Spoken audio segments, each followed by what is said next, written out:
Hey, hey, hey. Time for an Out of This World story from rSpace. Some people discover their spouse is cheating through lipstick stains, suspicious receipts, or late-night phone calls. Today on rSpace, this man discovered it because a random guy in public looked at his wife like he was trying to remember where he'd seen her before, and suddenly, their entire marriage started buffering. Wife made a habit of hooking up with random guys. I made her painfully paranoid until she cracked and confessed. I, 32 male, have been married to Olivia, 31 female, for 7 years. This woman was my high school sweetheart. I have never loved anyone who wasn't her, and have ever felt any regret or sadness. I felt very lucky to have gotten it right on my first chance. That's how I used to feel, and while I won't even say that feeling has been invalidated, I wish I could have spent all those years with someone who would have been worth it in the end. It hurts to know that someone you've loved for pretty much half of your life is the kind of person who will end up doing you dirty. I never saw it coming. That might be the worst part. At least if I knew our marriage was deteriorating, that would have been better, but I had no clue. I was there, buying gifts, taking her out, giving her kisses, as if everything was fine. I thought it was fine, but she knew what she was doing behind the scenes. It kills me to think about it. Olivia has been cheating on me. The worst part is that it is not like she had a one-night stand. She's been consistently cheating on me for years, and with all sorts of men. It seems that if she has the chance to sleep with someone and she can make it work logistically, she will. She doesn't care about me. There's no regret in her.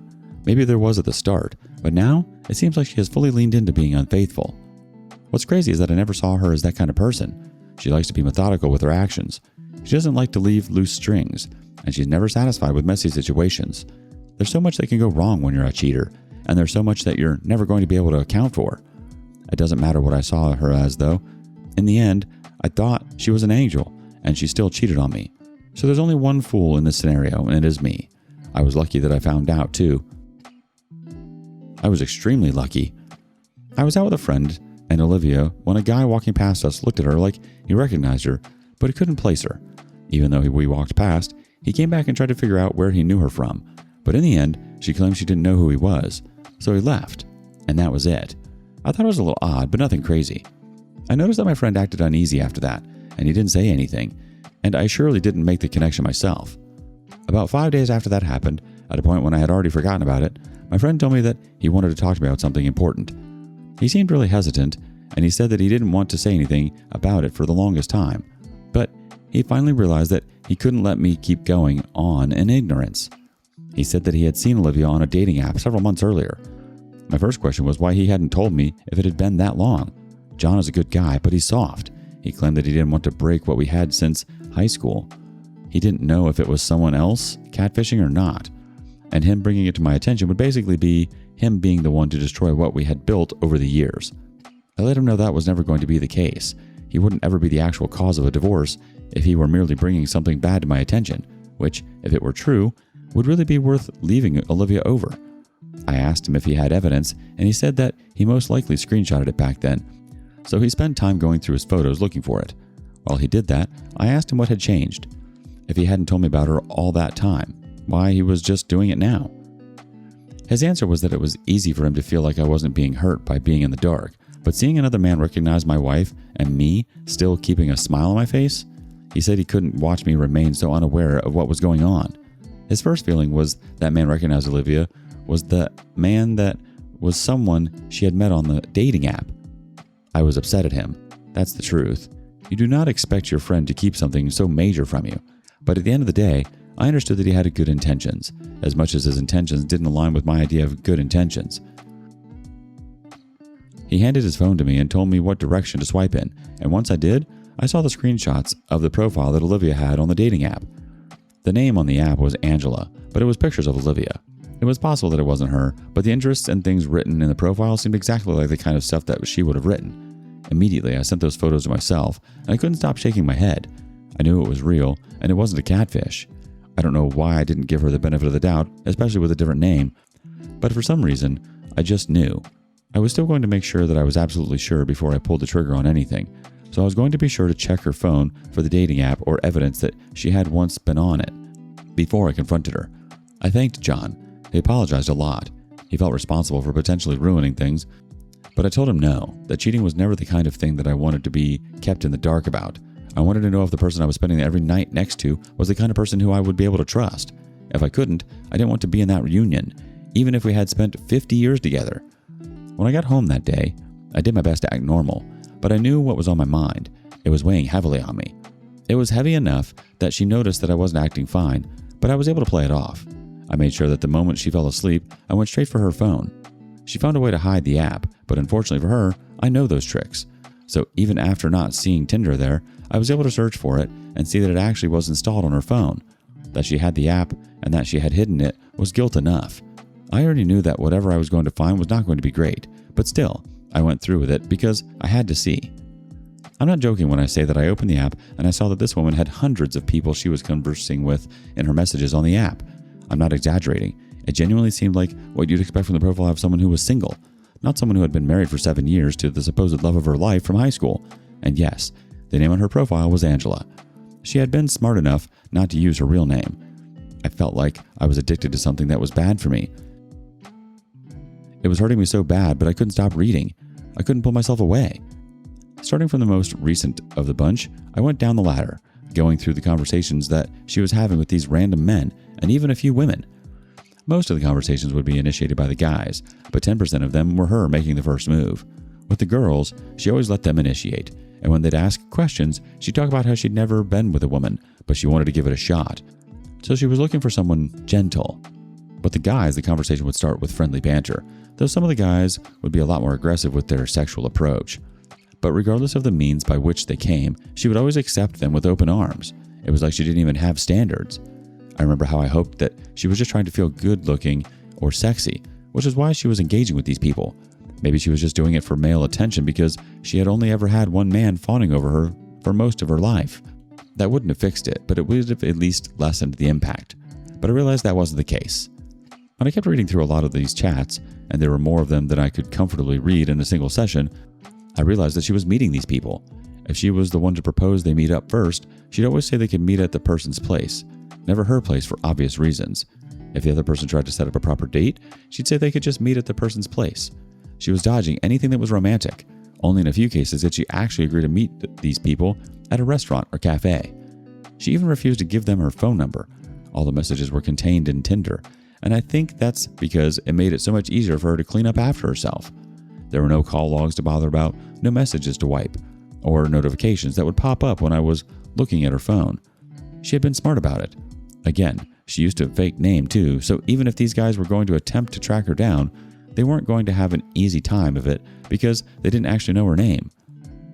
I don't know how else I can express how crazy it was for me, seeing all of that, seeing all the effort that my wife could put into being unfaithful.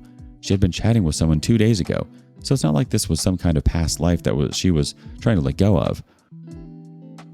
She was still actively living this way, under my roof and sleeping with me despite sleeping with so many others. I took hundreds of screenshots and sent every last one of them to myself. I made sure to delete all of the evidence from her phone because I didn't want her to know that I was on to her. It felt powerful knowing her biggest secret when she had no idea I knew. It would make the lies so much more obvious. I would be able to watch her as she lied to me about why she was coming home late from work, or why she suddenly had somewhere to go that she hadn't told me about earlier. The one thing I know I'm going to do is torment her. I don't know how, but when the time comes for me to confront her, I'm going to make sure that it hurts worse than anything else that she's ever felt. I might sound okay, but she's completely shattered my heart. I don't feel great, and I hate that this could have been avoided if she had just decided to be faithful. This is very unnecessary pain for me. I also want to know her motivation. I want to hear her tell me why she did this to me, but that'll come when I confront her. I won't wait too long, because there's no reason for me to stick around with a woman when I know that is going to end. Update. It is not going to be an understatement if I say that a lot has happened since my last update. I know it has been a while, but I'm sure most of you will forgive me once I narrate what I decided to do. Quick recap. My wife, Olivia, the only woman I've ever been with, started to cheat on me with any man she could get the pants off. I don't know the exact number, but I have at least 12 men who she eventually agreed to meet at their places. I don't know if it actually happened when she got there, but looking at the text alone, it might have. I planned to confront her with all the evidence that I had, but for some reason, I chose a different approach. I already resented her, and the confrontation just felt too peaceful, so I decided to make it worse. I knew that she had put so much effort into covering her tracks, and as far as she knew, there was no reason why I was meant to know about her cheating. I decided that instead of one big confrontation, I was going to fray her slowly. I would continue to give indications that I knew what was going on without coming out with it. I would make sure she knew that they weren't coincidences, but without me actually coming out about it, she would have no choice but to sit around knowing that I knew about what she had been up to. So I started on that path. The first thing that I did was to accidentally say the name of one of the most recent people that I had seen her talking to. His name was Ethan, so randomly I looked at her one day and said, "Ethan." That was all I said, and I could see her eyes bulge a little. She asked me what I said, and I told her that I said Ethan. I showed her a picture of a soccer player named Ethan Ampadu, and I actually saw her deflate a little when she realized that I was talking about something else. And then I started yapping about the player, which really let her settle. The next time was me mentioning that I'd love for us to go to a certain seafood restaurant, which one of the men in her messages had offered to take her to. She asked me why I was suddenly interested in going to that place, especially because it wasn't a new location in our city. I just shrugged and told her that I was in the mood for seafood. I could tell that she didn't feel very convinced, but I didn't comment more than I needed to, which made it seem even more casual. I started to pepper her with more and more those subtle mentions of things. There was a time I complimented her with a rather unique line that one of the guys had said to her, which she said she liked. I knew she'd know it wasn't original, so I made it a little more generic, but specific enough that she would be left thinking about where I got it from. She asked me where I heard that from, but I shrugged and told her that I came up with it on my own. She said she didn't believe me, and she got pretty aggressive over it. I acted like a hurt puppy, wondering why she was biting at me for complimenting her. Eventually, she cooled down and gave a half-assed apology. At that point, she was clearly getting agitated. She looked like she was always thinking about things. I noticed that she started to sleep with her phone under her pillow, which she never used to do. She would come back home promptly instead of coming home an hour late. She was trying to act like everything was fine, and she was also trying to stop me from finding out anything else about her cheating. When I was finally ready to bring everything to bed, I called her a nickname, Bunny, which was one of the nicknames one of the guys she had been chatting with had called her. I had never called her that before, and when he called her that, she said that she liked it because it was unique. The moment I said that, her eyes bulged, and she looked at me and asked why I called her that. She was aggressive. I told her I thought it was cute. She told me to tell her the truth. I told her that I didn't know what she was talking about. That was when she flipped. F you. F you. I can't take this anymore. I know that you know. Why can't you just say it? I'm losing my mind. What are you saying, Olivia? I've been cheating on you. I know you know. She was pulling at her hair as if she wanted to rip it out. I'm tired of wondering whether you know or not. I can't go through it anymore. I'm sorry, okay? I'm sorry. Without me saying anything, she just kept talking. She mentioned Tinder and all the guys. She talked about how she wanted to see what it was like sleeping with someone else because she had only slept with me. She liked it too much and kept going. She said it was never my fault, and she had been selfish and greedy. She told me that she was sorry, but she couldn't keep going through the mental torture that I was putting her through. She looked frenzied. She was crying, her eyes were bulging, and she was still gripping her hair. I told her to calm down, and that just made things worse. But I did that intentionally. She told me to F off, and then soon after, she started crying and apologizing. I just shrugged at that. That was when I admitted that I truly knew all along. That just made her cry worse. She said she had had a lot of sleepless nights because of me. She had killed herself with anxiety. I told her rather bluntly that I didn't care, because objectively, I had gone through worse. I had been the one cheated on. She had been going out to enjoy herself, and I was meant to feel bad for her? I told her that we were going to get divorced. This part surprised me. She must have known there was no other outcome, but for some reason she flipped out when she heard that. She started begging me, and I genuinely worried something might have snapped in her, because she was on the floor, holding onto my feet, pleading with me. I told her that there was no saving us. She stayed latched onto me. I eventually told her to give me some time to think about it. She did. I went to the bedroom, packed a bunch of my stuff, and then left the house. She tried to stop me and chase after me, but she didn't win. She doesn't know where I am, and she's tried to find me, but I've made sure that's not easy for her. She was served with papers which broke her heart, as she said in text, as if cheating on me wasn't heartbreaking to me. We're going to get divorced. That won't change. But I'm glad that I got the chance to torture her quite a bit before that point came along. Cheating will genuinely never be worth it, despite how attractive it might be to sleep with someone new. It is especially not worth it when you've had a long-term relationship. I'll be okay at the end of the day. The healing is going to be rough, but I'll get there eventually, I'm sure. What's hilarious is her acting devastated once she felt anxious. Suddenly she can't sleep, she's stressed, she's paranoid, she's crying on the floor, clutching her ankles like she just discovered emotions. Meanwhile, you've been unknowingly living inside a 7-year lie while still loving her like she was your person. And that line about her killing herself with anxiety is laughable. Ma'am, respectfully, you built the anxiety escape room yourself. And the thing is, Her breakdown tells you everything. People who are truly done with a relationship usually don't unravel like that. She thought she'd found the perfect setup. Stable, loving husband at home, excitement and validation outside the marriage, and enough secrecy to keep both. She wanted all the benefits of loyalty while giving absolutely none of it back. How did you find out your spouse was cheating?